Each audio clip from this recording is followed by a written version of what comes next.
je donne un exemple, assez choquant. L'accouchement n'est plus gratuit, il coûte cher, 800 €, 1600 pour la césarienne, parce qu'ils commercialisent les hôpitaux. D'abord, il y a des coupes. 40% des cliniques et des hôpitaux vont être convergés et coupés.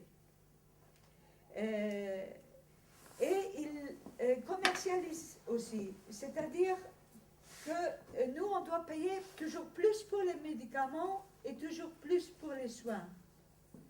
Il y a déjà sur les gens qui ont encore une couverture maladie, parce qu'il faut voir qu'il y a 3 millions de gens qui n'ont plus de couverture de maladie, vous imaginez. Donc, ceux-là, justement, ont des problèmes. Les femmes de ces couches ont des problèmes pour aller accoucher. Et voilà ce qu'ont dit l'ordre des médecins grecs, plutôt conservateurs d'ailleurs, dans un communiqué récent. C'est un drame quotidien, les femmes enceintes qui viennent accoucher par césarienne et ne le peuvent pas parce qu'elles ne peuvent pas payer. Ces femmes doivent alors accoucher dans la rue, encourant ainsi le risque de mourir ou de donner la vie à un enfant infirme à vie. En plus, même celles qui peuvent payer accouchent dans certains hôpitaux sans la présence de gynécologues parce qu'il y a un manque de personnel en raison des coupes budgétaires. On veut encore amoindrir les employés de l'État avec les dernières mesures qu'on va voter donc le 14. On va licencier 15 000 jusqu'à Noël et 150 000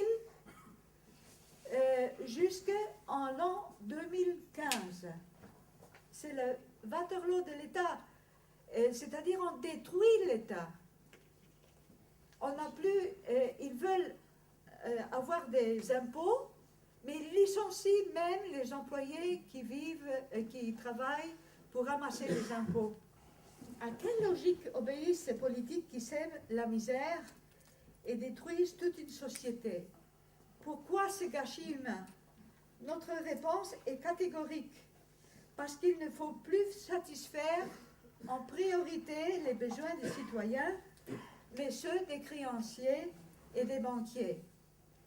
Oui, c'est en février 2012 que l'Eurogroupe, c'est-à-dire ceux qui gouvernent actuellement l'Europe, ont imposé à la Grèce non seulement d'inscrire dans sa constitution la priorité absolue des créanciers, mais aussi la mesure hallucinante d'instituer un compte bancaire bloqué au Luxembourg où sera déposée la soi-disant aide de l'Europe à la Grèce, que la Grèce ne pourra jamais toucher. Pourquoi? Parce que cet argent ira en priorité et automatiquement au paiement de ses créanciers. Maintenant, je voudrais attirer toute votre attention à ce qui va suivre. Ce que je viens de vous raconter constitue une véritable contre-révolution d'intérêt planétaire. Pourquoi? Parce que depuis toujours, jusqu'à ce fatidique février de 2012, le droit international se fondait sur un principe intangible, celui de l'état de nécessité qui impose au gouvernement du monde de donner la priorité à la satisfaction des besoins fondamentaux de leurs citoyens, c'est-à-dire à la santé, à l'éducation, à l'aide aux plus démunis, etc. Ce qu'a imposé l'Eurogroupe à la Grèce ne concerne pas seulement la Grèce, mais tout le monde. Pourquoi?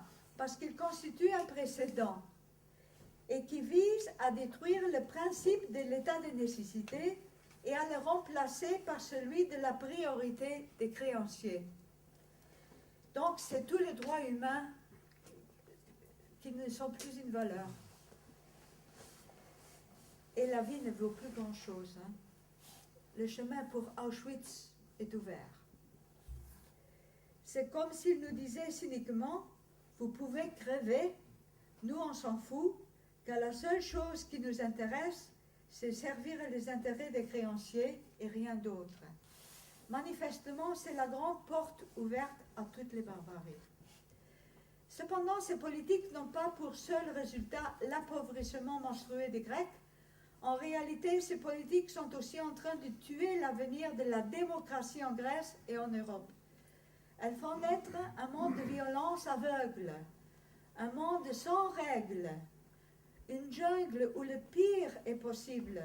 Ce monde prépare le terrain pour l'extrême droite et les fascistes, pour leurs crimes contre les libertés, les minorités nationales et sexuelles, leur haine contre les femmes et les droits féministes. Vous devez savoir que désormais en Grèce, le troisième parti, c'est le parti néofasciste, mais je dirais c'est un parti néo-nazi. C'est pas comme ici Le Pen, mais c'est un parti vraiment néo-nazi qui tue chaque jour les émigrés. Ils sortent dans la rue à 5, 6, à 50, à 100. Ils font un travail systématiquement du terrain. Ils vont dans la rue avec des chiens qui attaquent les émigrés, les jettent par terre et les tuent. Et ils vont sur les marchés populaires. Et quand il y a un Égyptien ou un émigré qui vend les légumes, les salades, ils attaquent le stand et ils font un travail de masse chez les gens qui achètent donc les salades. Et ils sont présents dans les voisinages et désormais ils travaillent main dans la main avec la police grecque. Ce qui est important de comprendre, c'est que tout le système politique qui gérait la Grèce depuis 40 ans, depuis la chute des colonels, est détruit. Mais il y a pire encore, je vais encore parler des femmes, c'est que tout l'État-providence grec est bel et bien détruit, ce qu'on disait tout à l'heure. Le résultat est que tous les services publics assumés auparavant par l'État, des jardins d'enfants aux hospices, des gens âgés, et même les soins médicaux, sont maintenant pris en charge par les femmes en famille. Et tout cela gratis, tout ce travail n'est pas rémunéré. Et nous, en tant que femmes orchestres, ne touchons pas un euro, sans même qu'on reconnaisse ce travail. Il n'est pas visible. Il est impayé et invisible. Travail d'une valeur vraiment astronomique dans ce qu'on pourrait à juste titre appeler le plus grand hold-up du siècle.